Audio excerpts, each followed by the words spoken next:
India TV YouTube channel को subscribe करें और बेल आइकन दबाएं। लोकसभा और राज्यसभा में विपक्ष के फ्लोर लीडर्स की बैठक कल, राहुल गांधी भी बैठक में होंगे शामिल।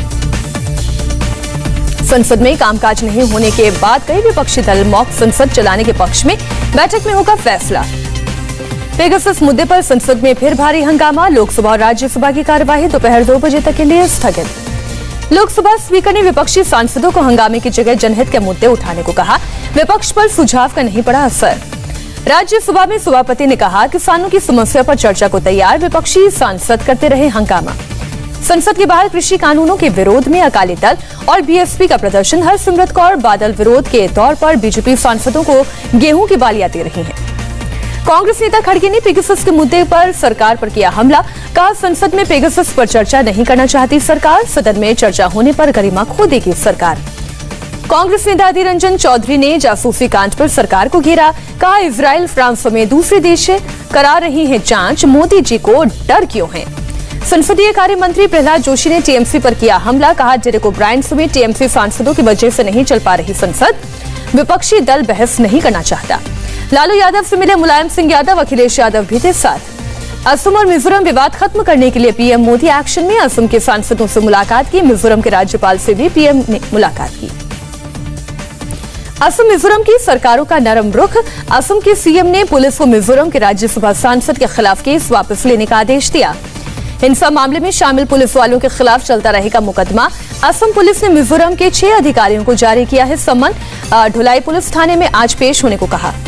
यूपी में 16 अगस्त से खुलेंगे इंटर के स्कूल, एक समय में 50% छात्रों की रहेगी मौजूदगी। थोड़ी देर के बाद डिप्टी सीएम की बैठक में होगा औपचारिक फैसला। यूपी के कॉलेजेस और यूनिवर्सिटी 1 सितंबर से खुलेंगे, कॉलेज और यूनिवर्सिटी में 5 अगस्त से दाखिले की प्रक्रिया शुरू करने का आदेश। छात्रों की स्कूल आने के लिए पेरेंट्स की लिखित सहमति जरूरी, स्कूल में नहीं मिलेगी एंट्री। पंजाब में करीब 1 साल बाद खुले स्कूल, 1ली से लेकर 10वीं तक की क्लास में पढ़ाई शुरू, सरकार के फैसले से छात्र उत्साहित। पंजाब के कुछ स्कूलों में 2 शिफ्ट में खुले हैं स्कूल, दोपहर 12 बजे के बाद 12वीं के छात्रों की क्लास, पेरेंट्स की लिखित मंजूरी देना जरूरी। मोहाली में सैनिटाइजेशन के बाद ही छात्रों को स्कूल में मिली एंट्री, स्कूल के अंदर हर दूसरी सीट रखी गई खाली, पेरेंट्स की कंसेंट पेपर के साथ साइन करने पर ही एंट्री। उत्तराखंड में खुल गए 9वीं से लेकर 12वीं तक के स्कूल, पेरेंट्स की मंजूरी का खत लाने वाले छात्रों को ही मिलेगी एंट्री। छत्तीसगढ़ में भी 10वीं और 12वीं कक्षा के छात्रों के लिए स्कूल खुले, कोविड प्रोटोकॉल का किया जा रहा है पालन, स्कूल आकर खुश नजर आए छात्र। झारखंड की राजधानी रांची में फिलहाल केवल टीचर्स और स्टाफ की एंट्री, 1 सप्ताह के बाद 9वीं से लेकर 12वीं तक की होगी पढ़ाई। हिमाचल प्रदेश में भी 10वीं से लेकर 12वीं तक के स्कूल खुले, पूरे प्रोटोकॉल के पालन के बाद मिल रही है एंट्री। लंबे समय के बाद स्कूल पहुंचकर छात्रों ने जताई खुशी। भारत की महिला हॉकी टीम ने रचा इतिहास, पहली बार ओलंपिक सेमीफाइनल में बनाई जगह, 3 बार के ओलंपिक चैंपियन ऑस्ट्रेलिया को 1-0 से हराया। भारत की तरफ से एकमात्र गोल गुरजीत कौर ने 22वें मिनट में पेनल्टी कॉर्नर पर किया। अब सेमीफाइनल में बुधवार को अर्जेंटीना से होगा मुकाबला। टोक्यो ओलंपिक में अभी तक एक भी मैच नहीं हारी थी ऑस्ट्रेलिया की महिला टीम, भारतीय टीम ने दिखाया जोरदार डिफेंस, कई पेनल्टी कॉर्नर पर ऑस्ट्रेलिया नहीं कर पाया एक भी गोल। पीएम मोदी ने महिला और पुरुष हॉकी टीम की कामयाबी पर जताई खुशी, कहा दोनों टीमों के प्रयास से ऐतिहासिक मेडल के हकदार थी पीवी सिंधु।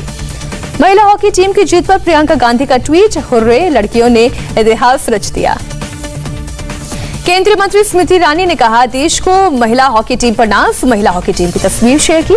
समाजवादी पार्टी सांसद जया बच्चन ने जताई उम्मीद, महिला हॉकी का गोल्ड जीतकर देश को गर्व का एहसास कराएगी महिला हॉकी टीम।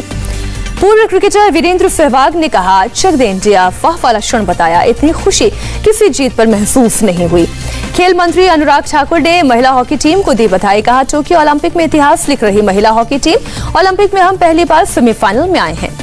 केंद्रीय मंत्री किरण रिजिजू ने कहा, आज भारतीय हॉकी के लिए बहुत बड़ा दिन, महिला हॉकी टीम का सेमीफाइनल में पहुंचना बहुत बड़ी बात। उत्तर प्रदेश के सीएम योगी ने महिला टीम को दी बधाई, पूरे देश को गौरव दिलाने वाली उपलब्धि बताया, सफलता का इतिहास जारी रखने की उम्मीद जताई। ओलंपिक में ब्रॉन्ज मेडल जीतने पर लोकसभा ने दी पीवी सिंधु को बधाई और लोकसभा स्पीकर ने कहा, सिंधु की कामयाबी से देश का गौरव बढ़ा। राज्यसभा ने भी सिंधु को दी बधाई, सभापति वेंकैया नायडू ने कहा, सिंधु ने रचा इतिहास, ओलंपिक में 2 पदक जीतने वाली पहली भारतीय महिला खिलाड़ी बनी। टोक्यो ओलंपिक में ब्रॉन्ज मेडल जीतकर पीवी सिंधु खुश, कहा देश के लिए मेडल जीतना गर्व का पल। सिंधु के कोच ने कहा, मुझे सिंधु पर था पूरा भरोसा। सिंधु के भारत में स्टार होने के कारण अपने ऊपर दबाव की बात मानी।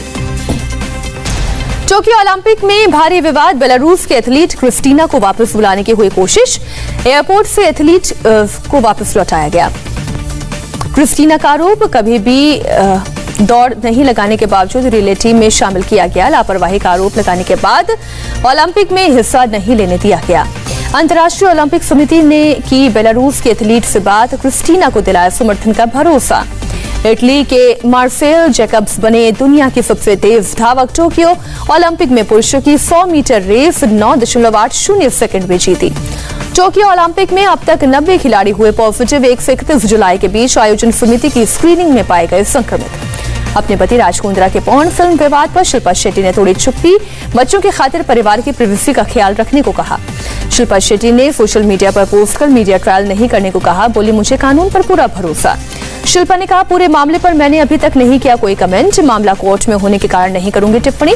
कहा, मुझ पर बेवजह लगाए जा रहे हैं आरोप। उत्तर प्रदेश में मुहर्रम को लेकर डीजीपी के दिशा निर्देश पर विवाद। मुस्लिम धर्म गुरुओं ने डीजीपी से माफी मांगने और लेटर वापस लेने को कहा। मुहर्रम को लेकर यूपी पुलिस ने कल जारी किया था 4 पन्नों का दिशा निर्देश। कोरोना के कारण जुलूस और ताजिया न निकालने को कहा। शिया धर्मगुरु मौलाना कल्बे जवाद ने कहा, डीजीपी ने गलत शब्दों का किया इस्तेमाल, इमेज खराब करने की कोशिश। डीजीपी की बैठक में शामिल न होने को कहा। लखनऊ के मंदिरों को उड़ाने की धमकी, मशहूर मनकामेश्वर मंदिर को बम से उड़ाने की धमकी, डाक के जरिए भेजी गई चिट्ठी में 14 अगस्त की शाम तक हाल ही में गिरफ्तार मुजाहिदों को छोड़ने का अल्टीमेटम दिया। नहीं छोड़ने पर अलीगंज हनुमान मंदिर को बम से उड़ाने की धमकी दी। आरएसएस के बड़े नेता को भी जान से मारने की धमकी दी। अलीगंज थाने में एफआईआर भी दर्ज की गई। जांच के लिए केस क्राइम ब्रांच को सौंपा गया। बीजेपी एमएलसी के बयान के बाद शिवसेना का बीजेपी पर हल्ला बोल। कहा, बीजेपी का अंत नजदीक, गलत लोगों को पार्टी में आगे बढ़ाया जा रहा है।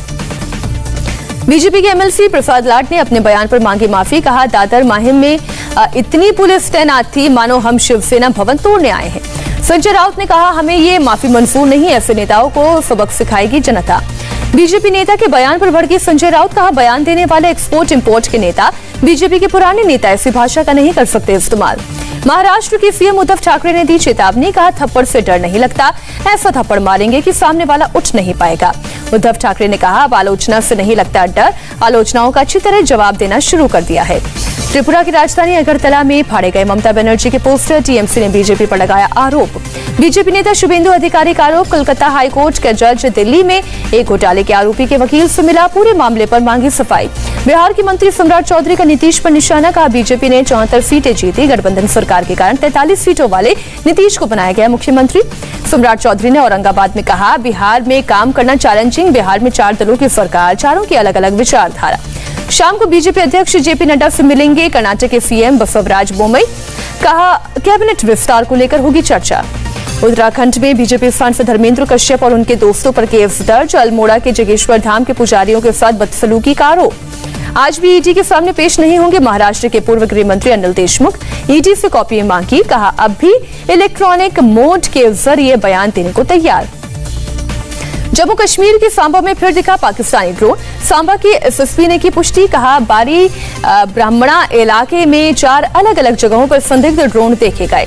जम्मू कश्मीर के बडगाम में संदिग्ध टिफिन बॉक्स मिलने के कारण सनसनी। मागम इलाके में बम निरोधक दस्ता पहुंचकर शुरू हुई जांच। भारत और चीन की सेना ने नॉर्थ सिक्किम सेक्टर में चालू किया हॉटलाइन। बॉर्डर विवाद को स्थानीय कमांडर अपने स्तर पर सुलझा सकेंगे। राहुल ने चीन सीमा विवाद को लेकर मोदी सरकार पर हमला किया। कहा, मोदी और उनके मंत्रियों ने हजारों किलोमीटर भारतीय जमीन चीन को सौंप दी। पूछा, इसे कब वापस हासिल करेंगे। पीएम मोदी आज ई-रूपी की करेंगे शुरुआत। डिजिटल भुगतान के लिए कैशलेस और संपर्क रहित माध्यम है ई-रूपी। आम लोगों तक पहुंचेगा सरकारी सेवाओं का फायदा। ई-रूपी को national payments corporation of India ने यूपीआई प्लेटफॉर्म पर विकसित किया। कार्ड, ऐप या इंटरनेट बैंकिंग एक्सेस के बगैर ही वाउचर की राशि को ले सकता है यूजर। सोशल मीडिया कंपनियों के प्रतिनिधियों से मिल सकते हैं आईटी मंत्री अश्विनी वैष्णव। इसी महीने मीटिंग होने की संभावना। रद्द हो चुकी आईटी एक्ट की धारा 66A पर केस दर्ज होने पर सुप्रीम कोर्ट सख्त। राज्यों और केंद्र शासित प्रदेशों को जारी किया नोटिस, जारी होगा आदेश।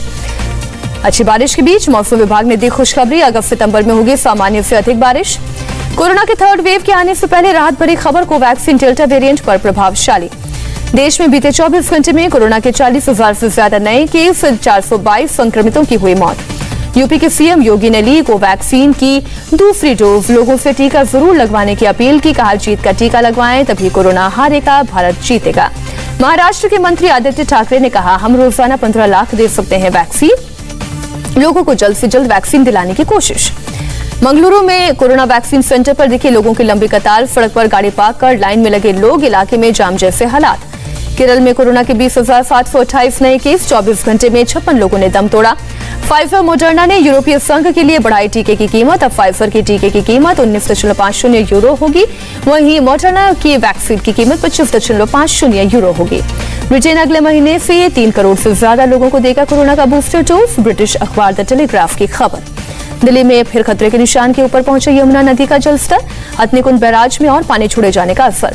महाराष्ट्र के सीएम उद्धव ठाकरे ने बाढ़ प्रभावित कोल्हापुर का किया दौरा, प्रभावित इलाके में गांव वालों की जाने परेशानी।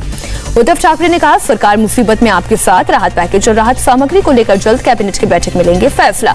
राजस्थान के करौली में भारी बारिश के बाद नदियां उफान पर, पंजना बांध के 6 गेट खोले गए, घरों से लेकर सड़कों तक भरा पानी। पश्चिम बंगाल के दुर्गापुर बैराज से छोड़ा गया पानी, इलाके में बाढ़ जैसे हालात, नाव से किया गया लोगों का रेस्क्यू। जज की संदिग्ध मौत के बाद एक्शन में धनबाद पुलिस, चलाया सघन तलाशी का अभियान, हिरासत में लेकर 243 संदिग्धों से की गई पूछताछ। पुलिस ने 53 होटल्स के लिए तलाशी, अलग अलग केस में संलिप्त 17 आरोपियों को किया गिरफ्तार, 250 ऑटो रिक्शा को जब्त किया। मथुरा से अजय यादव नाम का फिल्म प्रोड्यूसर गिरफ्तार, लोन दिलाने के बहाने कारोबारी को लगाया था लाखों का चूना, 7 साल से फरार था। उज्जैन के महाकालेश्वर मंदिर में हुई भस्म आरती, ज्योतिर्लिंग को दूध दही से स्नान कराने के बाद हुई भस्म आरती। सावन के दूसरे सोमवार को भी काशी विश्वनाथ में उमड़ी भारी भीड़, कोरोना गाइडलाइंस का पालन नहीं। गुजरात के राजकोट में लॉन्च हुई 22 कैरेट गोल्ड की राखी, सोने के अलावा चांदी की भी मिल रही है राखियां। अमेरिका के न्यूयॉर्क में एक बराबर शॉप के बाहर 2 लोगों की ताबड़तोड़ फायरिंग, गोलीबारी में 10 लोग घायल, हमलावर फरार। अफगानिस्तान में सिंध और तालिबान के बीच लड़ाई तेज, दक्षिण और पश्चिमी इलाके के 3 राज्यों में चल रही है लड़ाई। Australia leg spinner Shane Warne corona positive, खुद को आइसोलेट किया। कोरोना के कारण ऑटो एक्सपो स्थगित, अगले साल 2 से 9 फरवरी तक होना था एक्सपो। बड़े अच्छे लगते हैं सीजन 2 छोड़ने पर बोले दिव्यांका त्रिपाठी, कहा नकुल मेहता के साथ नहीं जमेगी उनकी ऑन स्क्रीन जोड़ी। टाइगर 3 में सलमान खान को टक्कर देते नजर आएंगे इमरान हाशमी, जिम में बहा रहे हैं पसीना, बाइसेप्स की तस्वीर शेयर की।